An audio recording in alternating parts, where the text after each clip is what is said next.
founder of CZW. I'd also like to say I'm the founder of the Wifebeater. It's not quite true. Wifebeater's had a few matches before CZW, but it wasn't until he came to CZW and started working against guys like myself, Nick Gage, Justice Payne, when this guy from Philadelphia, Pennsylvania that nobody knew about, wrestled 6 matches maybe before he came here, became a legend.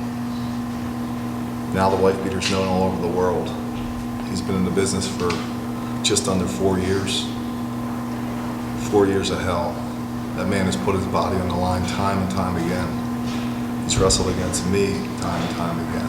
And believe me, when we're done a match, you're not moving for a week, 2 weeks, sometimes 3 weeks. Wifebeater's put his body on the line so many times over the past few years. It's ended his career at this point. What you're about to witness is the first, and probably, but hopefully not, the last interview the Wifebeater will ever do. I hope he comes back. I know right now he's busted up. I want him back. The people want him back. Beater, you know there's always a place for you. 6 months, a year, 2 years, 3 years from now, you want to come back and do what you do best. You come right back here to CZW. You're always welcome here. Don't you forget it. We love you, brother. You know, I was asked to say a little something about the Wifebeater. Gosh, where can I start? Wifebeater. It's amazing how one guy could touch so many people in the wrestling business in such a fast period of time.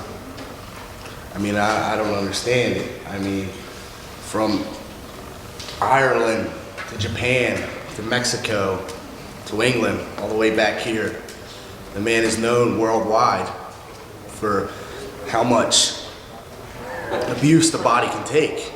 There is no man like the Wifebeater. And for him to retire, you know, it's a real shame, but I mean, how much longer, you know, can his body withhold punishment it takes? But, you know, the business aside, the Wifebeater's a great guy. I mean, people have opinions about me, people have opinions about him, but, you know, like I said, everything aside, Wifebeater's a really great guy, you know. I owe a lot of what I've done in this business to him, okay? He's inspired me, believe it or not, the type of guy he is. And, you know, he's going to be missed, and hopefully he'll stay part of it. I know he's going to stay part of this family, but I hope he just doesn't become a stranger and stays with us, because I know everybody in this company needs him. So Wifebeater, man, there's always a place in my heart for you, brother. Smart Mark Video would like to welcome the Wifebeater to a shoot interview. Let's get started. Were you a fan of wrestling growing up? No, not really. I used to watch the Saturday mornings with like the British Bulldogs and the Iron Sheik squash matches, but no, other than that, no, not really. I'd never been to a wrestling show before I was on one. What got you interested in the wrestling business then? Just the lifestyle, the money, like basically a way to make a living that was a little more interesting than a regular 9 to 5. Plus, it was a desperate plea for attention, you know. How did you get into the business? I was working out at a gym, and I saw Tom Brandy and started talking to him, asking him, you know, how you get started, you know, what's it all about, and he pointed me in the direction of the Pit Bulls, and called him up, got trained. Who else was with you when you trained? Like, who was in your class? Johnny Cashmere started like pretty much the same day I did, so he went through we went through it together. And then Trent Acid and Billy Reel and Nick Burke were always around. You know, like, I mean, they had already been trained, but they were around while we were getting trained. So they helped us out a lot. Since you weren't a big fan of wrestling, what was it like training? Was it difficult? I mean, not really so much physically, but yeah, I mean, I really didn't know much about wrestling. I had no idea about, like, the left arm stuff. I mean, yeah, I mean, I hadn't really watched much wrestling. I knew about it, though, a little bit, like the punching when you, stomping when you punch stuff. You know, I saw the typical stuff that a typical wrestling fan sees, but I didn't see the different little intricacies or whatever. Being new to the business, you know, I guess you had a character originally in mind. How did you envision yourself going into the business? Yeah, actually, before I ever started, I used to tell people that, there should be a wrestler called the Wifebeater. Basically, because I always wore Wifebeater T-shirts, and then when I had the idea to become, a wrestler, obviously, my idea was the Wifebeater. I guess you originally started off doing the Matt Martini gimmick, correct? Yeah, that wasn't my idea. When I started off in GWA, getting like squashed, they basically just gave me a gimmick. They said I shouldn't use my real gimmick because it might give me like a bad name, or like the fans would see the Wifebeater as weak if I started off getting squashed as the Wifebeater. So they gave me like a gimmick to use temporarily while I was getting squashed. Who was your first match with? It was Johnny Casimir and I versus the Crash Crew, a couple of really big black guys. They're cool now, and it's probably the most nervous I've ever been. And I went out there and got squashed in about 20 seconds. So you started on like the Philadelphia Indies. You worked for GWA. Mm-hmm. What was it like working for them? It was like an old school type of training deal. I liked getting trained by the pit bulls like the old school way, like paying my dues. I don't mind paying my dues, doing like the squats and setting up the ring and stuff. But the GWA was run by a guy named Izzy Avilas, and he's like basically your typical like weasel promoter, a guy that like lies, He owned a jewelry store. He sold one of the boys fake jewelry, It's just, he's like your typical weasel promoter that, like stereotype you see in the movies or whatever. What other local promotions did you work for? Just GWA till it closed down. Till it closed down? Probably only did maybe like 6 or 7 shows. Okay. Only had probably like 2 or 3 real matches. The rest were getting squashed. So you had the original gimmick of the Wifebeater. What did you envision yourself? Just like an inappropriate, basically the gimmick is pretty basic. It's just like an inappropriate guy,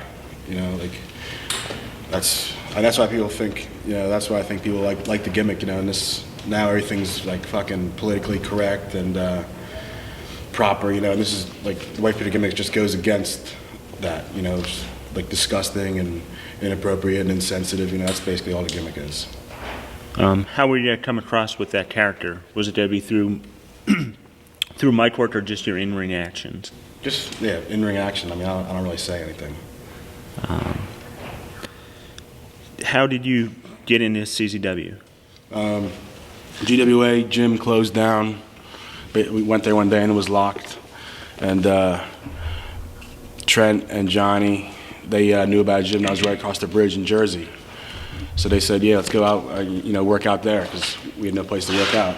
And we went there, and John saw me. I just worked out. I probably had a couple matches, like I said, under my belt.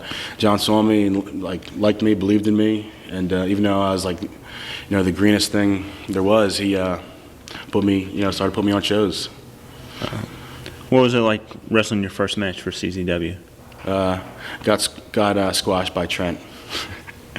That's the way it is at CZW. Everyone's first match, you go down, and which is actually kind of cool. And I could instantly tell. I'd been in a few locker rooms, like independent type of locker rooms, and I could just instantly tell as soon as I walked in the locker room, it was a whole different atmosphere. There's the way the guys were, the way John ran. It was just, you could tell it wasn't about getting yourself over. It was about making the show better. Mm-hmm. And I could tell the fans were a little bit different. They were a little more wild. And my first show, I saw the shit they were doing. I had no idea this kind of shit went on. And then within a couple of shows, I was part of the shit going on. John believed in me enough to put the strap on me my second show. And pretty much any other locker room, you get heat from that. People would be talking, oh, this guy comes in, he gets the belt put on his second show. But no one there had a, I didn't sense a problem from anybody. How did you said you got into hardcore right away. What was your opinion of it? Like I said, I had no idea that kind of shit went on. Doesn't surprise me I got into it. I've always been kind of an extremist, and I just realized really fast what the crowd responded to, and I did that. I stayed away from what my weaknesses were, went to what my strengths were, and that was, taking punishment, You don't see me out there doing the 450 splash? Yeah, exactly, 450s. CZW starts to work with Big Japan early on when you were there. What was it like your first trip to Japan? Like I said, John believed in me enough to bring me. It was just well, actually the first time I went, it was Nick Gage, Justice Payne, John, and went over, did one match, and then we went back for the second time, and it was just John and I on tour for like a month. It was difficult. I liked it. It was difficult working matches with the Japanese. You know, not being able to really speak English. You know, you have to act stuff out. It was just difficult being in Japan. Difficult finding something to eat. You know, walk into a pharmacy. You know, you have diarrhea, and you're like putting out your ass, saying, you know, like stop. You know, medicine, stop. You know, and just difficult, like getting on in everyday life in Japan. What were your thoughts from that first tour? Anything stick out? The first tour, that was the hardest tour I've been on. It was just John and I, and we were with other Americans who, you know, weren't happy with us being there. It's just kind of like an us versus them mentality. We were like the outsiders, and wrestled basically every day, and that was like our test. You know, it was like we had to do well on that tour and get over enough on that tour to. You know, for them to bring us, you know, keep bringing us back for a year and a half like they did, you know. So it was, I mean, we wrestled every day that tour. We had to, you know, put ourselves through punishment every night. So it was definitely difficult. What was the whole experience like being in Japan that early on in your career? Was it a shock to you, or? Yeah, it was a shock. That's what I always wanted. My goal was to make my living off of wrestling, and after a year and a half, you know, in the business when I started training, I was in Japan, which is, I mean, I didn't realize at the time, but nobody makes it to Japan that fast. And I was kind of at the right place at the right time. And yeah, I was lucky. I mean, I didn't realize what a big deal Japan was. Like, I wasn't a wrestling fan. I had no idea, like Japan was like this like motherland or whatever of the wrestling, Mecca. you know? Yeah, the Mecca, especially like hardcore wrestling. Like, I had no idea who Anita was. I didn't know who Antonio Inoki was. I just went there and, you know, tried to do my best. Guys often talked about how difficult the travel is in Japan. Like, you're on, you know, boats and buses all the time. Can you explain some of the tour schedule that you had, how difficult it was? You wake up early in the morning and you get on a bus. I mean, this is the typical day that you wrestle. You get on a bus, you ride for anywhere from like 5 to 10 hours, you know, on a fucking stinky bus with sweaty wrestlers. And you stop every couple hours to try to find something to eat at these horrible Japanese rest stops with shit to eat. And get off when you get to the arena. It's like a traveling carnival there, you know. And they have like a truck that holds the ring and a truck that holds, you know, the chairs, you know, and they stop at the arena and they set it up and you just lay around and you try to get excited for 10 minutes a night. And I mean, even though you're only working 10 minutes a night, it takes a toll on you. It makes you tired. You're jet lagged. It's just fucking, like, believe it or not, it's grueling. I never realized how grueling being on the road was. I always heard like singers sing about it and stuff, but it's true. Where's you at? What was the biggest crowd that you worked over there? The last show I ever did in Japan, it was I think it was 10,000 people. It was at the Yokohama Arena. It was like probably an arena the size of the Spectrum, and it was like probably a little more than half full. But you're not too loud. They're quiet over there. Did they fear, you know, like your character over there, or were fans? Yeah. Oh yeah, the fans. Yeah, the fans are great. You just run through the crowd and they go screaming, yelling, you know. I mean, I always used to run through with the weed whacker. I said I'd help them be scared, you know. But yeah, they think we're way bigger than we are, you know. I mean, we're bigger than all of them, all the Japanese fans. They like run from us like we're some kind of monsters. I guess that's part of the fun for them now, like being scared of the wrestlers, you know. How many tours of Japan did you actually do? I went to Japan 15 times. 15 times. Yeah, my passport is almost filled up. What were some of your favorite matches from Japan? Any time I worked Homa. Anytime I worked Yamakawa. I mean, like all the guys, you work a lot. You know, like you probably have like 5 or 6 guys that you work. So you have like, kind of gets old after a while. You have like your little spots you do with one guy and little spots you do with another guy. So it becomes monotonous. especially at the small shows. You just want to get through it. I guess in Japan, you had a match with Yamakawa where he was almost killed. What do you remember of that evening? That was one of the worst things that ever happened to me. It was we're gonna do a choke bomb off the apron on the table, and he actually called it, and I told him no, I don't want to do it, and he said please, that's what they do. They go please, please do it. I was like, all right. I felt uneasy about it, and I should have had the balls to say no, I don't want to do it, but I agreed, and we did it, and I don't know if everyone knows what the tables are like in Japan. They're real small and they're real sturdy. They don't give. So actually, I don't know whose fault the move was. Probably half mine and half his. We actually hit the table. We went, my ass hit the table, his back hit the table. The tables, like I said, are so stiff over there that we just rolled off it, the both of us. The table didn't break. It would have been okay if it was one of the tables here. It would have gave and broke. It'd been fine. But we rolled off it. My ass hit the concrete. His back hit the concrete. And I thought that, it was a fucked up spot, but he was going to get up. He just didn't get up. They started counting, and he just didn't get up. I thought I killed him. And I had to go see him in the hospital. He was in the hospital for about a week or two. He had like a 6-inch break in the back of his head, a crack, back of his head. He wasn't allowed to wrestle for about 6 months, I think. It was my fault in that I didn't have the balls to say no, I don't want to do the move, I don't feel comfortable doing the move. But I'm not sure if the actual move was probably both our faults, How did that impact you, personally? I wanted to quit, I felt really, really bad. Guilt is the worst, I wish I could have just taken that second back, but a split second, changes can just change everything, as most people know. Did that cause any problems with your relationship going over to Big Japan? Not that I know. The Japanese guys were all really, really understanding. They realized there was an accident. Accidents happen. Every time they step into the ring, we all realize you're taking a risk. You're putting your life in the other guy's hands. He's putting his life in your hands, and accidents happen. They know. They knew me well enough to know that I wasn't careless and that I would never do something like that. Even remotely on purpose. What was your favorite death match that you did over in Japan?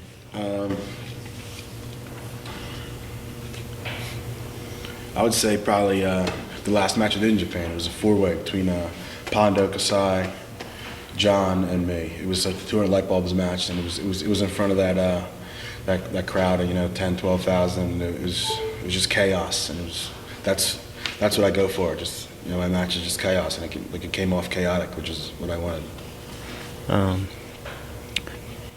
Do you think the fallout of Big Japan and CZW impacted your decision to retire? Yeah, definitely. Like I said, it's not why the reason I got in the first place. It was for the lifestyle and the money and stuff. That's not why I kept doing it. That's why I got in the first place. And after, I just figured I would get my shoulder operated on. And when I got my shoulder operated on, it was the first, the Japan deal was still going on. So I figured I'd get my shoulder operated on, be out for a couple months, and then start going back to Japan again, make my living off wrestling again, which is which is my dream. And while I was laid up with my shoulder my shoulder in a sling, the deal fell through. So then I was back looking for a regular fucking job, which is what I didn't want. And I would definitely been more of a hurry to get back to it if I could have lived, going back on tour in Japan, definitely. You think if a deal ever like that comes up again, where you can make the good living, go back to Japan, you think you would come out of retirement? I don't know. I'd have to see. I'd have to get healthy again, and I'd have to get hungry again. I'm just not. I'm not hungry for it. Okay. I'm going to go over some names from Japan. I'm just going to mention their name. You tell me some thoughts about them. Word association? Yeah, word association. I hate word association. Sorry, buddy. Shadow WX. Real nice guy. I like him. He's like an old school hardcore guy. To tell you the truth, I really don't. I don't think he's that hardcore as I thought he was going to be when he went over there. I think he got lit on fire. That kind of lost his nerve a little bit because of that. I liked working him now. Hit a real stiff clothesline. Is that too many words? No, that's fine. No, that's perfect. Like, two Winger. words? Okay. Winger. Probably like the nicest guy you ever meet in the world. Most people probably know this, but he got every bone in his face broken, which is like the worst, man. Rick Blade, it was another accident. He did a leg drop off the rope, and his ass landed on Winger's face, and every bone in his face was broken. He had blood coming out of his eyes, and he came back. I don't know how he did it. I mean, I don't know anyone else that would have came back with an injury like that, but he did. He speaks 3 languages. He speaks English, Spanish, and Japanese. He was like our host, when our first couple times out, there. He like was the translator. Yamakawa. Another real nice guy. Probably my favorite wrestler. One of my favorite wrestlers in the world. Just like a rare combination of hardcore wrestling and charisma. He's probably the most charismatic hardcore guy there is. Matt Sonata. I'm not sure if I ever even wrestled him. I mean, he's real hardcore. Like, I watch this stuff, but I don't really think he's that exciting, to tell you the truth. He's real slow, monotonous. I like him as a person, but I'm not really a fan of him as a wrestler. Jun Kasai. Yeah, he's another guy like Yamakawa, a rare combination of hardcore and charisma.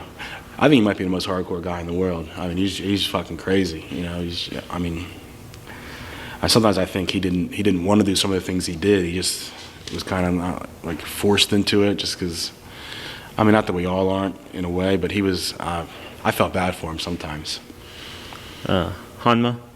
Homa, yeah, he might be one of the best. He's probably the best combination of hardcore and wrestling that I've ever seen. I just did the main guy over there, Kojika. Kojika, shady guy, man, real fucking shady. He's got like links to the mob, and he was cool though. He's all right. He's just shady. I mean, that's the only way to describe him. There was times where he like disappeared after a show, and like we didn't get paid for like a couple of days, and like we're like, where's Kojika? And no one knew where he was. He was cool though. He treated us okay, except towards the end. I mean, I really don't know exactly if it was his doing or whatever, but he was the boss, Mike Samples. Not a big fan. Not a big fan of Mike Samples. Most people probably have their own idea of the story, but this is the way I see it. He was pretty much the only American over at Big Japan when we started going there, and he thought he was the booker. He wasn't really the booker. He was kind of in charge. He was kind of in charge of bringing American talent over. Like, he would get them there. Like, Big Japan would tell him who they wanted, and he would call them on the phone and get their tickets and stuff like that. So in a way, he was kind of like the booker, but he wasn't the owner of the company. And when it was announced, when we made the announcement or whatever, that we were going over to Japan, he went on the internet saying, I'm the booker. They're not coming here. Like, he made a big stink over. We said we were coming to Japan. He was adamant that we're not coming. So then, when we get there, we see him there, and all he had to do was apologize. Just say, "I'm sorry. My bust. I thought that they had me in a position where I was in charge of bringing American talent over, and I didn't know anything about you guys coming over here. So I apologize. First of all, he shouldn't have said anything. He should just let it go. He's not the owner of the company. Don't come on our message board saying that we're liars. And then, if he did mess up that way, just, once we get over there, apologize. It's not that hard to fucking apologize. And we got over there, and he was there with us one tour, and I guess they liked us a whole lot better than they liked him, because he wasn't back, and we were back for I guess a year and a half, 2 years. But now that we're going, I think he's back there. Is there anybody I forgot in Japan? I don't think so. Okay. Also with CZW, you got to do some other tours. You went to Mexico, worked a series of matches. Yeah, that was the easiest money I ever made. It was went to Mexico. There was no jet lag or anything. We stayed basically stayed in the same hotel the whole time. No real long bus rides. It was the shits though. Mexico was like a third world country.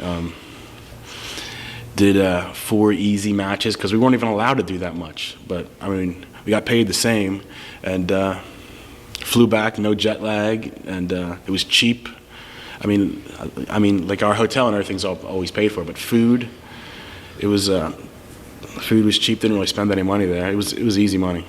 I would love to go back to Mexico.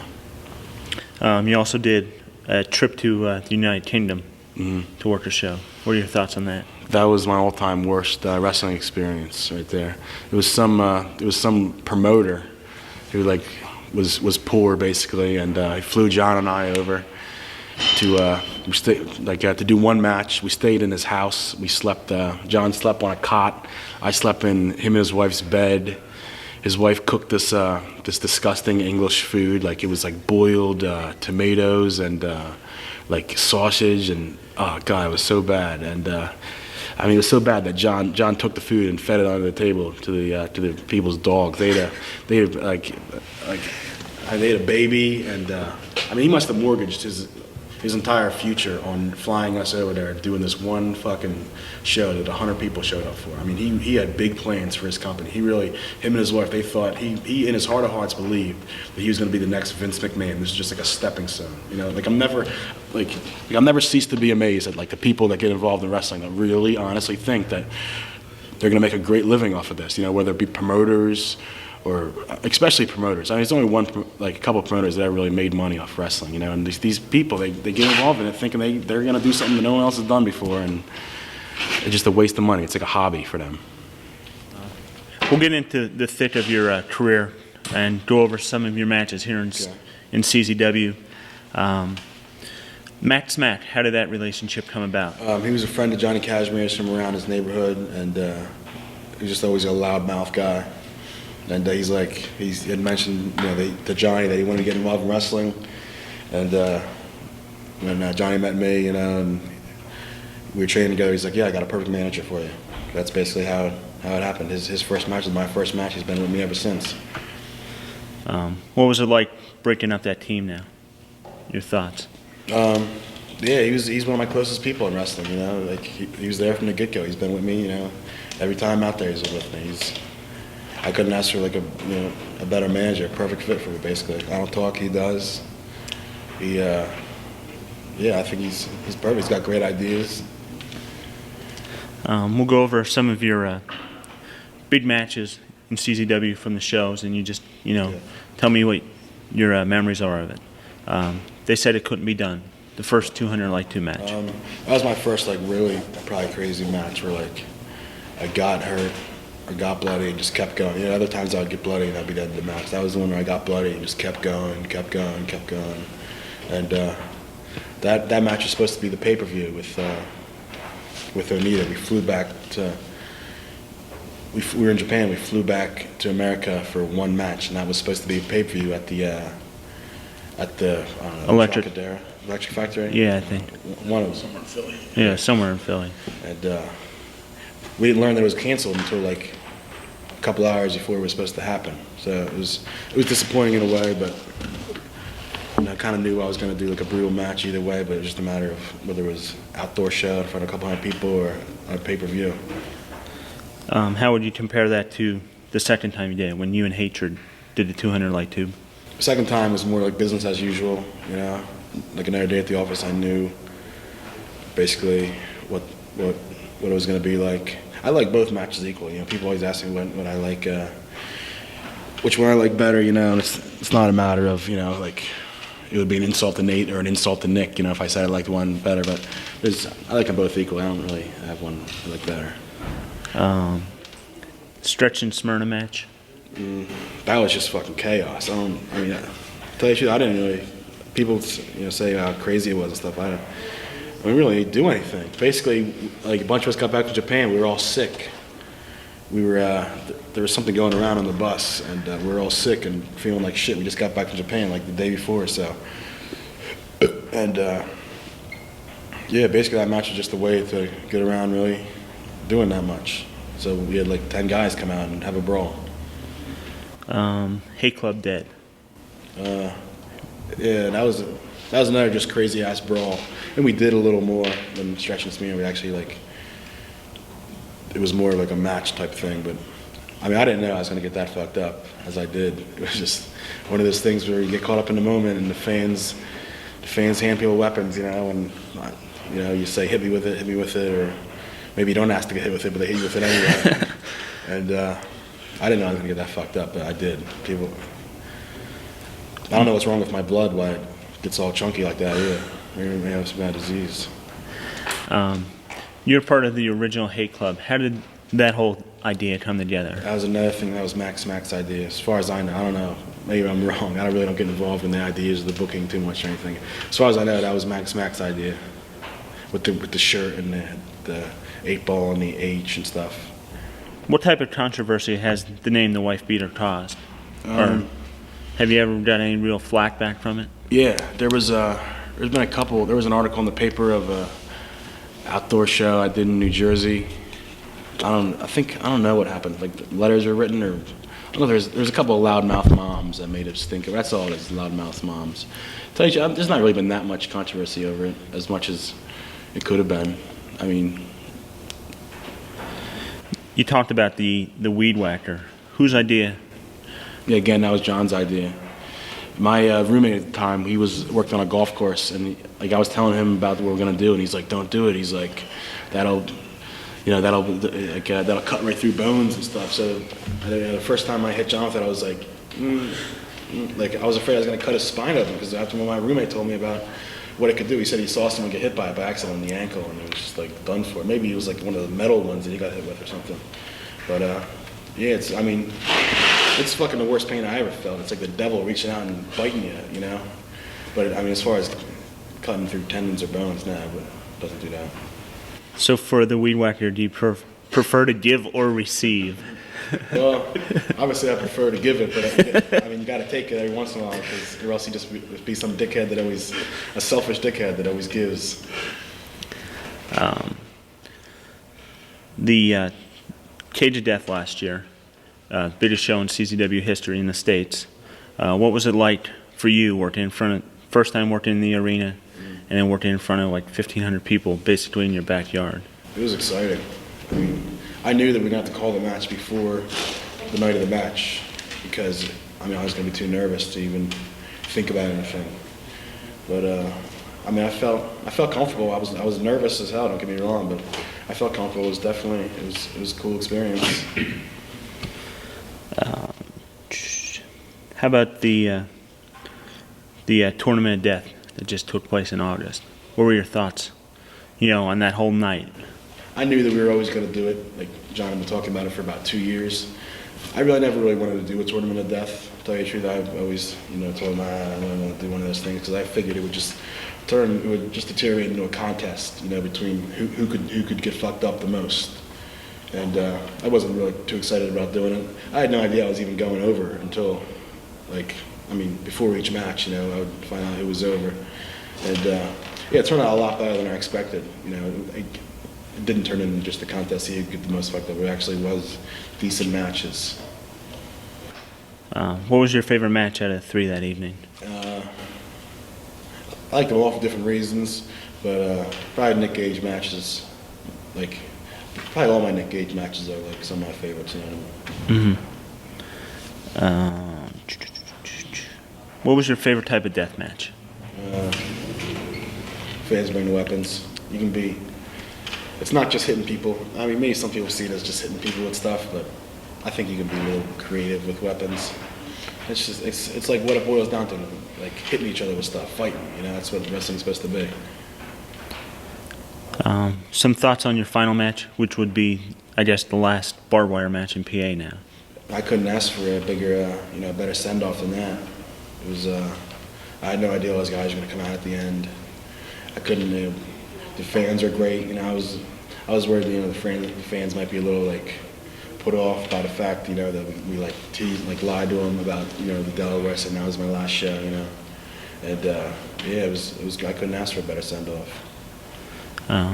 What do you think your favorite match of all time was that you had? Probably my first match versus the Crash Crew, I'd say. That's your favorite match? Because it was your first? Yeah, it's my first. What do you think your worst match was? There's been a lot of them. Being a hardcore wrestler, you had many injuries. What were some of the worst ones you had? My shoulder, get an operated arm, broke my nose. I've been pretty lucky in terms of injuries. I've been hurt plenty of times, with the scars, but I mean, you know that's going to happen. You know you're going to get cut. In terms of, I got arthritis in my neck. I got, bursitis in both my shoulders, or my elbows, I'm sorry. Both my shoulders are still fucked up. I'm not going to go over my whole entire rundown of injuries, but yeah, it definitely affects my everyday life, my injuries. Do you feel it was worth it? Yeah, definitely, without a doubt. I mean, you couldn't buy the experience that I've had in the short time that the 4 years I've been wrestling. Going back to Japan, over there, you guys were so popular. I guess they had a beer with your likeness on. What was that like? That was that's a good stat. You can tell people, people ask you, if you're, comes up that you're a wrestler or whatever. You could always just say, yeah, I got my own beer in Japan. Instantly people are impressed. They think you're more than just the independent guys they see, on Discovery Channel. I mean, I usually don't tell people that I'm a wrestler unless in real life, unless they already know it or it comes up or something like that. Because you get the same old stupid jokes, in reactions. People say, "Oh, you're not gonna body slam me, are you?" They ask you if you know The Rock and stuff. So I just prefer to keep it to myself. Do you know The Rock? I'm gonna body slam you. Sorry about that one. You touched on it earlier when you were talking about the Onita pay-per-view. What were the whole plans there, and what do you know about the fallout? That was supposed to be our big coming out thing. That was our first big thing that was going to bring CZW to the next level. I mean, there's been a lot of things. That's for almost 3 years now. It seems like CZW is on the verge of getting to the next level.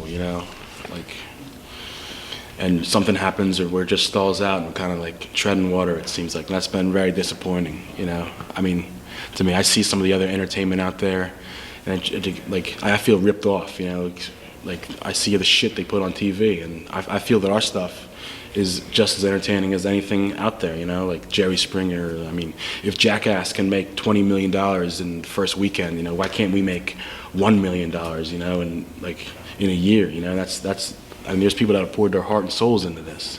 And, I mean, I haven't gotten anything in return, but I don't think we've gotten in return what we deserve.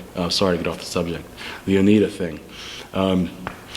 It was a pay-per-view set up by a film company called ADV Films. They do animation or anime, whatever it is, in Japan.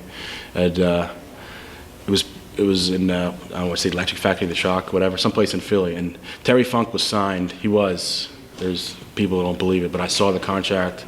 We had to sign scripts, because it was some kind of legal thing. We all had to sign scripts about because it was going to be broadcast on pay-per-view. There's commercials on Raw for the pay-per-view, a couple of them, and we were in Japan. We were supposed to come home for one day and do the pay-per-view, and while we're there, they say Onita canceled. He's famous for canceling, and I kind of felt like it was my fault, in a little way, because there was our first, to set up the pay-per-view, one of our first times in Japan, we were supposed to jump on Onita. John and I went to one of his shows, and John had a cast in his arm because he had a tendon stitched. So I had to do all the beating up. I didn't know who Onita was, and it was some kind of gimmick where we showed up as one of his shows, and he was in a match with the real Onita, and there was on some other team there was the fake Onita. There was a guy that just dressed up like him and looked like him.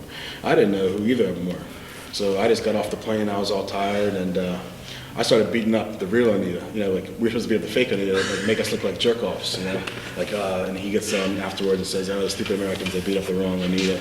Well, I started beating up the real Onita. He starts resisting me, really resisting me. I'm thinking, what the fuck is this guy doing? Why is he not bumping for me? So I start really almost shooting on him, dragging him in the barbed wire, and he's not bumping for me. So I'm throwing him down, I'm kicking him, he's no-selling me. And John's holding the weed whacker, he's got his arm in a cast, he's going, "That's the wrong one. It's the wrong Onita." So I beat up the real Onita back and pretty much made him look like an asshole. He was, the next day on the Tokyo Sports, he was on there's a picture of him like this with me I was ripping his shirt off, dragging him in the barbed wire. So he probably wasn't too happy about that. I'm not sure if that's why I canceled the pay-per-view or not. A lot of people have their different thoughts on backyard wrestling. You're trained, you never did backyard wrestling. What are your thoughts on it? I hate it.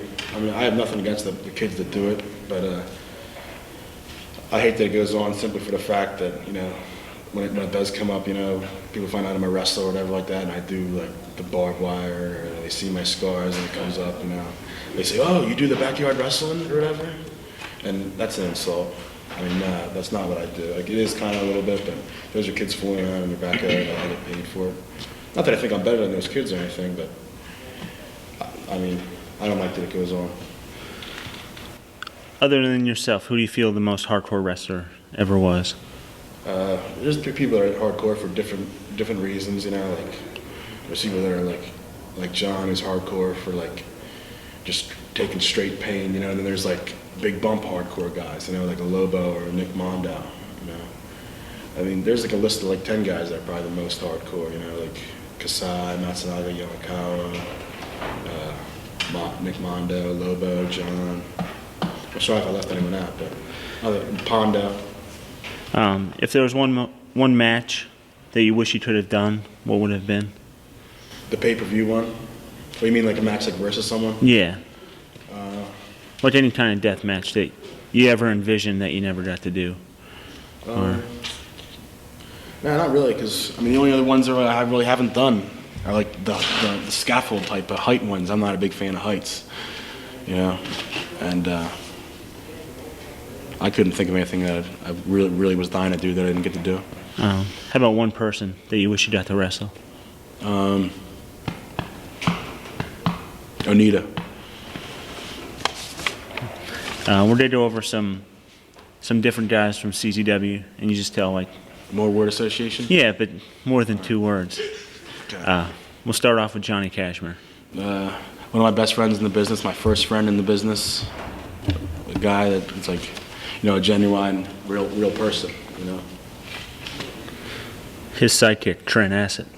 I thought it was the other way around. I thought John was Trent's sidekick. I don't know. Either way. Goes back and forth. Yeah, another guy who's one of my first friends in the business. Probably the person in the business I've done the most hanging out with, you know, like out of wrestling. I known him since he was like 16, 17 years old.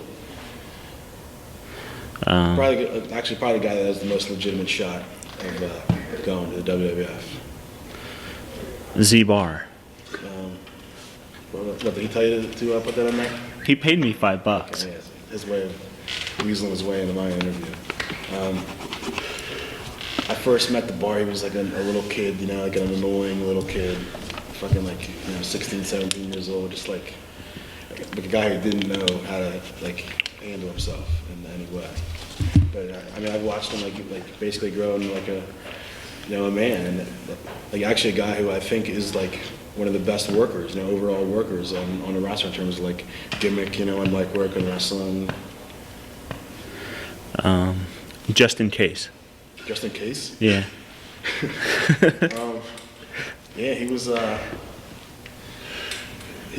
of the managers, I guess, but like he was a manager that was like bigger than just about every wrestler, which is interesting. He was a cool dude.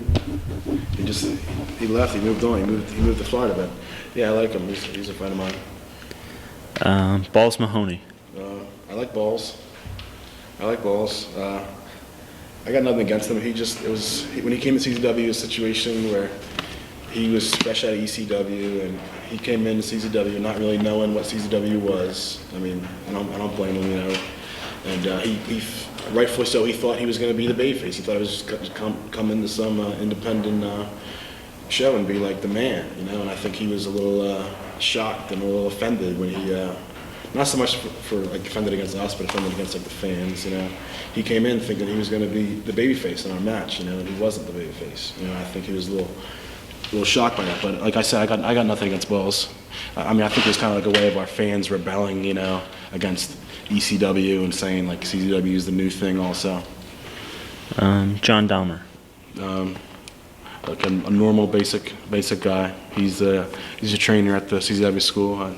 I like him. He's one of the most normal guys in the locker room. Rock and Rebel. Rock and Rebel? Chuck. Chuck Chuck's a real good guy. When I was laid up in my house at my shoulder operation, he like brought me groceries and shit. I couldn't believe it. I mean, I'm talking bags of groceries, toothbrushes, deodorant, toilet paper, like medicine and shit. Food, cooked food already, packaged food, and he did that a couple of times. I couldn't believe it. And yeah, like a real good guy, an old guy. He's been in business a while. He was in Japan in the 80s, probably, or early 90s. Adam Flash. Adam Flash. He's one of my favorite guys. He's one of my favorite guys in the locker room. I mean, I like him as a wrestler, you know, but I like him as just a guy too. He's one of the guys I can relate to the best. I mean, a lot of people don't know he's been around for like 10 years, you know. So he used to be like a jobber for WCW, you know. So he knows all the guys, and he knows everybody in the wrestling business. If you mention anyone in the wrestling business, he's got a story about him. He's met him. Nick Burke. Nick Burke. He's one of my best friends, like outside of wrestling, and he was there from the beginning. You know, helped teach me stuff. You know, in the beginning, a funny guy. Like I call him like a Jack Tripper. He's a brilliant physical comedian. You know, matter of fact, I think it's funny when he doesn't talk. He just walks around. Jeff Rocker. Jeff Rocker.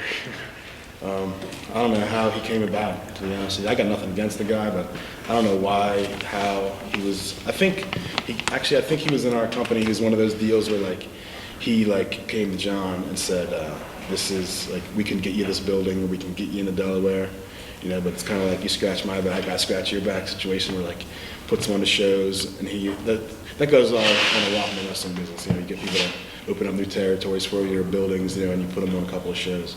I think it was that kind of situation. Eddie Valentine. Eddie Valentine? Who's he? He left, didn't he? Yep. I don't know. I don't know when he's coming back. He's supposed to come back. I like him.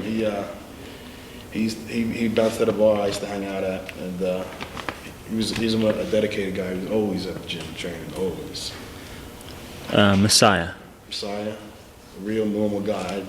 I didn't really know much about him before he came to our company, but a real normal guy, and probably maybe the best overall, maybe the best or one of the best overall workers or performers in our company. Some hardcore legends. Abdul the Butcher. Abdul the Butcher. Larry. I like Abdul the Butcher, but he's definitely a character. I probably was in Japan with him 10 times, you know, sitting next to him. I like him. He took me out a couple of times, and I mean, a lot of people think he's arrogant or whatever, but I mean, I do too. But he's a funny guy.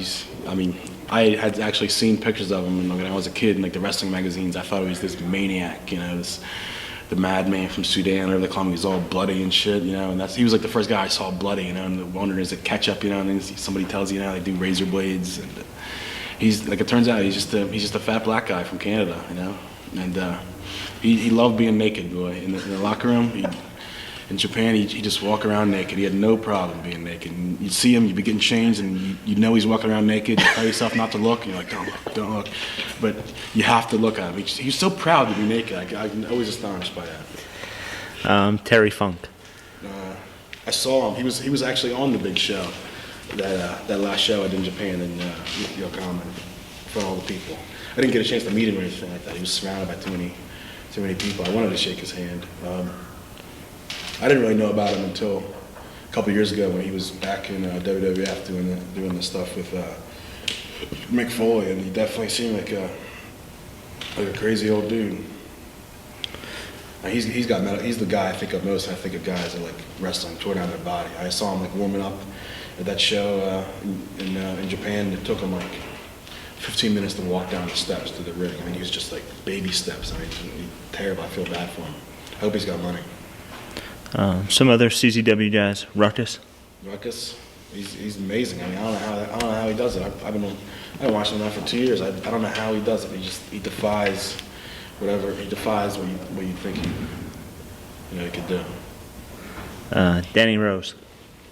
He's one of the funniest in-ring guys. Probably the funniest in-ring guy that we have.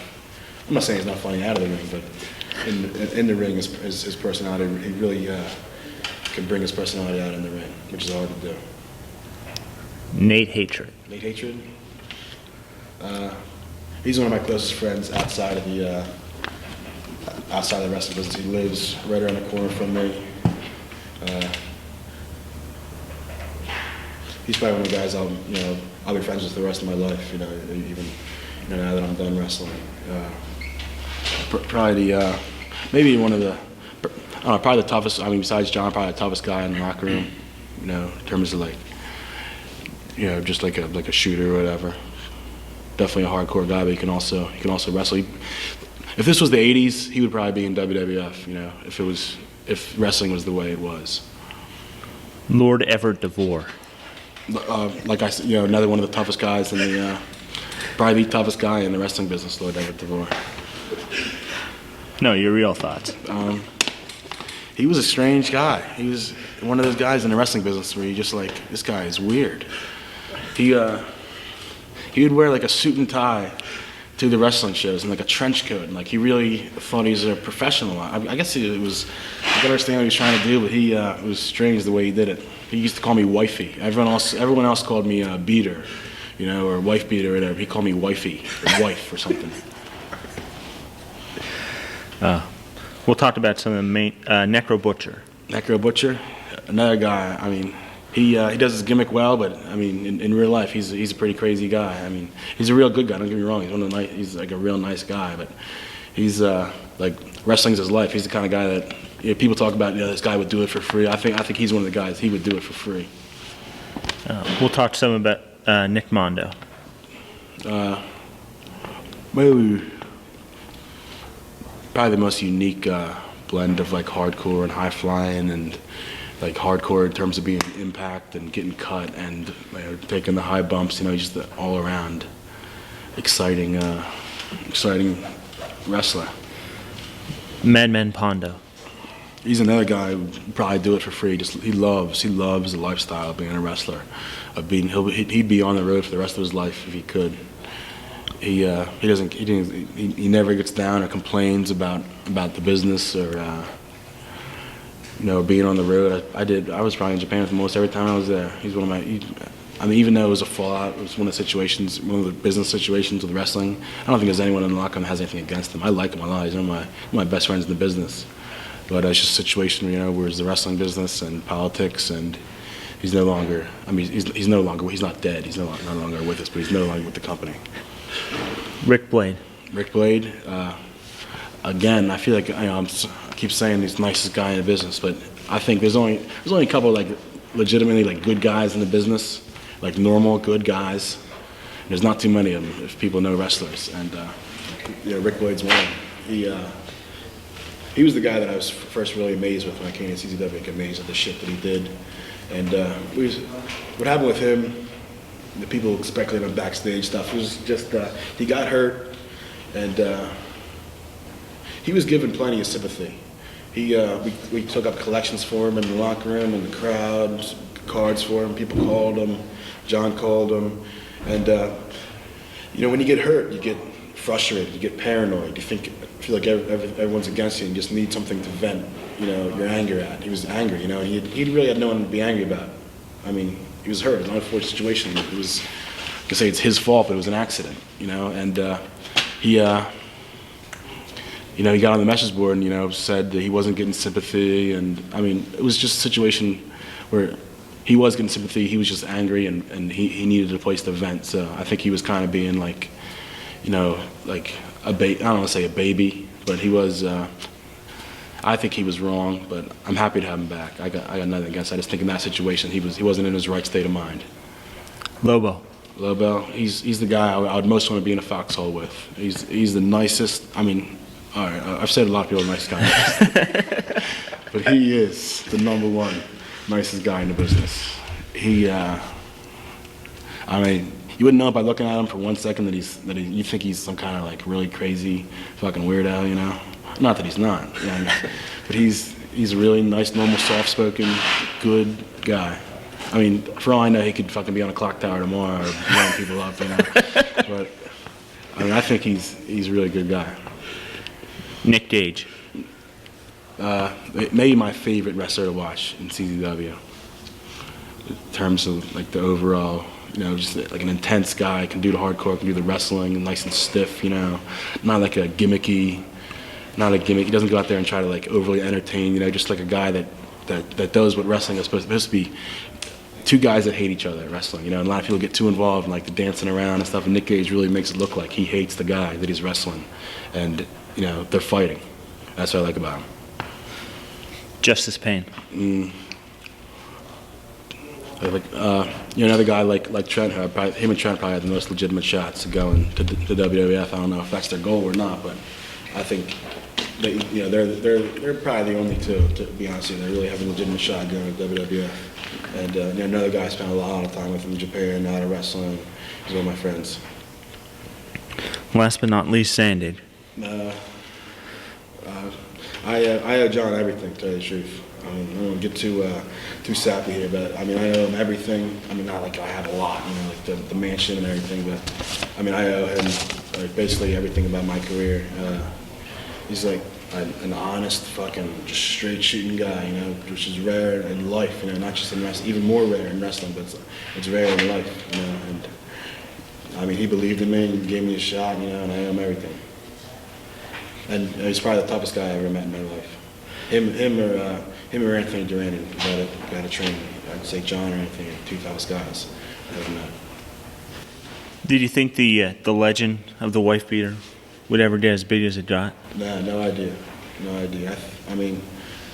I just tried to stay like I tried to stay away from my weaknesses and try to do what my strengths were and learn quickly what the crowd reacted to. And